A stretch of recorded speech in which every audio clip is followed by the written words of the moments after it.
Salam, kanalımıza xoş gəlmisiniz. Bizi izlədiyiniz üçün təşəkkür edirik. Bugün sizə həqiqətən də çox ləzzətli, qeyri-adi bir kurabiyə resepti təqdim edirəm. Bunun üçün bizə lazımdır 125 qram ərinmiş yağ.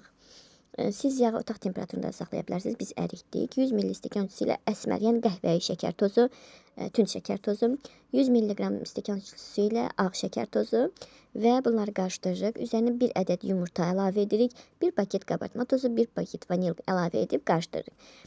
2 stəkan, 200 ml stəkan su ilə unu az-az əlavə edərək xəmirimizi yoğururuq. Biraz ələ yapışan xəmir alınır.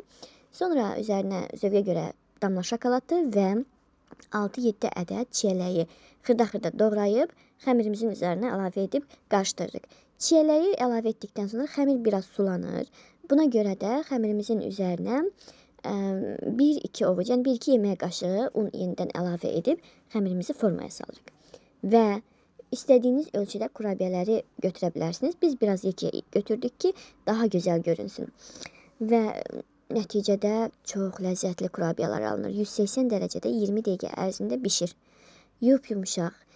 Hətta o çiyələyin ətri belə o kurabiyələrdən gəlir. Mənim fikrimi sorursanız, etsəz, tamamilə bəyənəcəyiniz bir ləzzət alınır.